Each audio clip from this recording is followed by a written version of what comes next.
Yan. So, unboxing of table saw. Ash, pa video daw kami, Ash, tabi.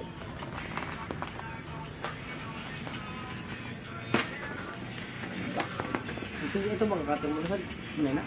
Ada na. Bilot ba na?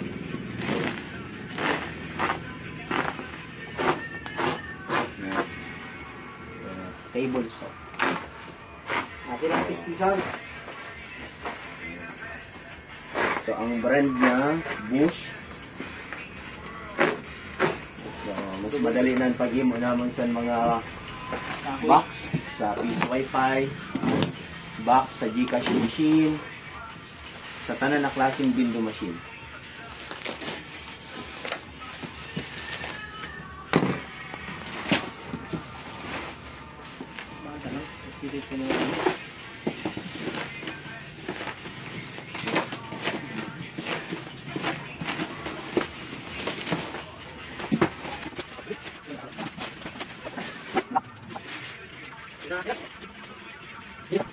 Gana?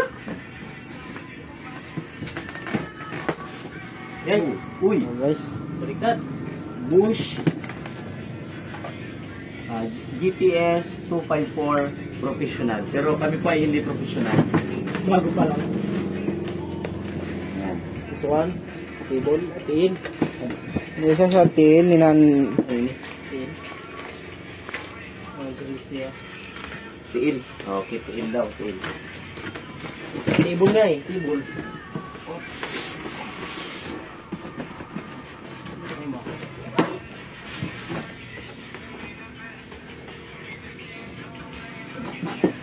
Ay, sama ko mag-ride sila. Na. Saba ko. Uy. Namay na siya. Saksakan po na siya. Plug.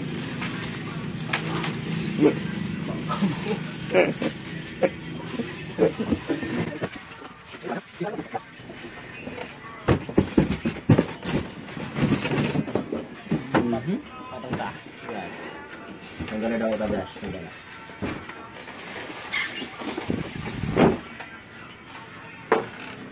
Lodat. Second ka na.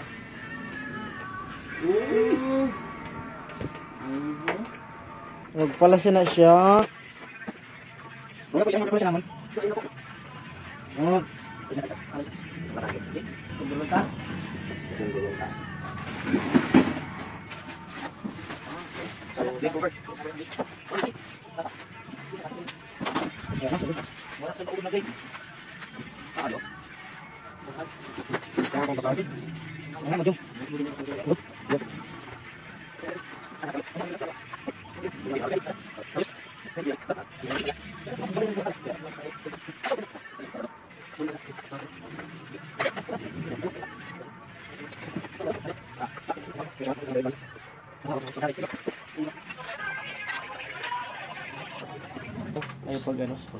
So guys, nandito na.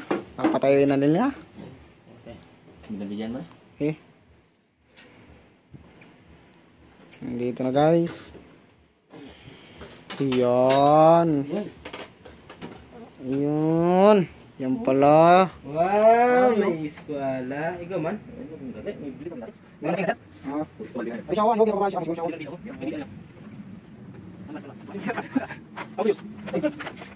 Sumpa na siya. Di mo kusinsin. Namakan. Namakan siya.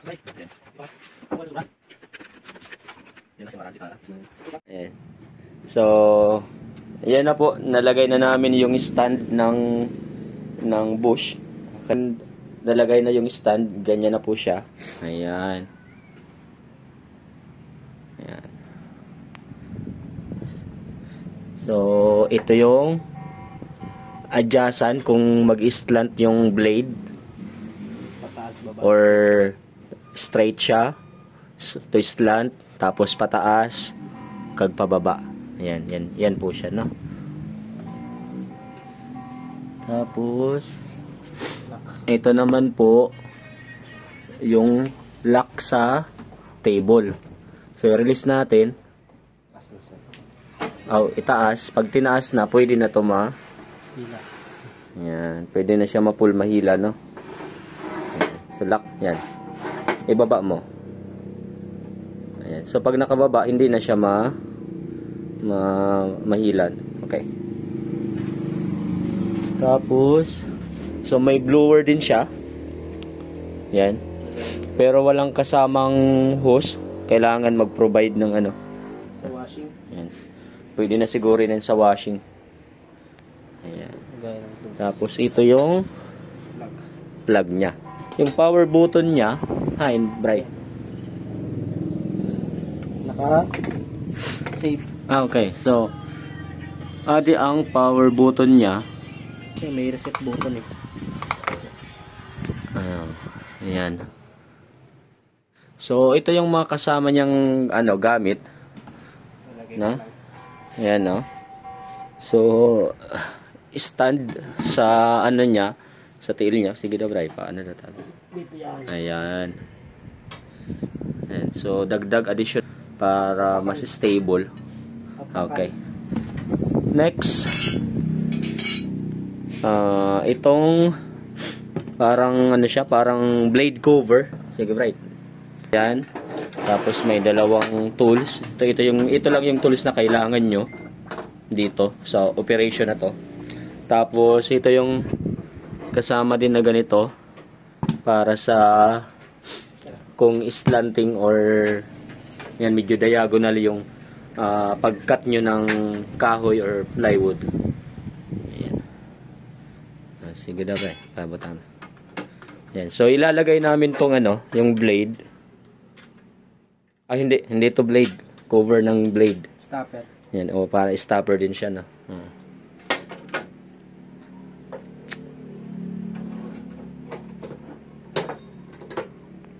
Yan. Tapos, So, ito yung blade niya, no? Dati na siya nakalagay diyan, pero pwede siyang tanggalin, pwede palitan. Papakita namin kung paano. So, yan siya, umaangat na, oh. Yan. Pataas ng pataas na. Tumataas siya kapag iniikot. pabalik. Ayan. Okay, pataas. Tapos pwede rin siyang i-slanting doon, no? Ayan, no? Pwede i-slant, ayan, i-pull lang 'yan or i-push. I-pull lang. Ayan, so nakikita nyo. Tugas. Ayan po. Ayan, oh. Ayan, so slanting na siya, oh. Ayan. Ayun. Okay, sige, i-lock mo na, Brian, naka-straight lang. Ayan, sige. Angat. Ayan, so pataas na pataas siya. Tapos, tanggalin ng blade. Tapos, Kung paano tanggalin ng blade. kung tatanggalin nyo yung blade, Papalitan. ito lang, oh. Ito. So, kailangan nyo lang gamitin itong dalawang tools na to. Ayan, oh. So, wag mo nang delete na, Ganyan lang. Dito ang tanggalan. Sige, ilak na lang, logo diretso. Nakalock na ba ngayon? Lock na, okay. Sige. So, yan. So, nakalak na yan. Hindi na natin tatanggalin, no? Dito na lang. Tapos, sunod, kailangan malagay ito. So, sa paglagay dito siya ilalagay. Yan. Yan.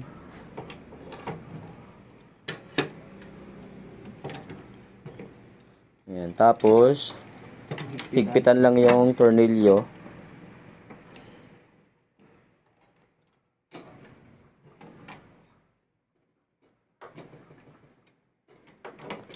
Grabe. So, ready na para sa production ng mga box. Waran mahimuan. Hindi, mahilig lang kami mag-DIY. So, Kulang sa tools. matagal ko na tong pangarap na klase ng tools. Kaso walang budget. Okay. So, yan na, nakalagay na. No? Na. So, ito siya. Hindi to blade. Dalawat stopper lang to. Parang stopper lang. Para pag ito. Hindi masyado makita. Ayan. So, yun na. Nalock lang. Lock na siya. So, ito yung cover niya. Tapos, install naman natin yung so, ito pala yung lagayan ng tools. May pocket siya, parang meron siyang pocket.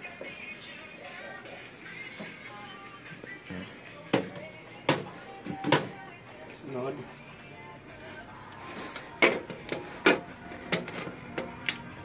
Sunod, itong ano niya, parang ruler niya, guide. Okay. So, halimbawa, dito tayo sa, yan, kahit saan pwede yan. No? So, kung ilalak mo yan, ibaba lang to. Ayan. So, yun, nakalock na. Ito din, well. Ayan. So, kung gusto mo i-pull ito, kasi halimbawa, magkakat ka ng more than 40 cm or mas mahaba, ayan, iangat nyo lang tong lock. Ayan. So, pag naangat na, pwede na hilahin. So, makakapagkat na ng mas malapad. No? Okay, balik na natin. Tapos, silak natin. Ayan. So, ito naman, additional lang to. Ito siya. Pwede nyo to ilagay dito. No? Kasi syempre, yan, i-ragsa na. Ayan. So, yan na. Okay. Kalak na siya. Next. Yung last. Ito yung last. Ayan, kung magkakat kayo ng medyo diagonal. So, ganyan lang. Naiikot yan, 360. Ayan. 180 degrees. Okay. Sample, magkakat tayo ng palkada para mas Ayan. So, ganyan lang. So, hindi namin iti-testing dito dahil hindi safe. Dahil nasa close kami na nasa kami, nasa shop. Ilalabas namin to bukas, na. Anong purpose? Purpose niya yan. Tapos,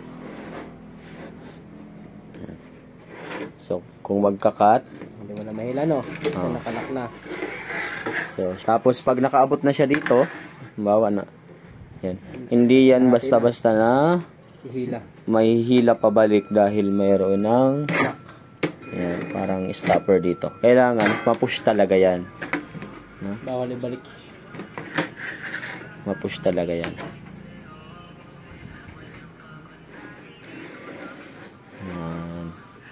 Okay, so yan lang po muna. Bukas na lang po yung actual testing ng product na ito.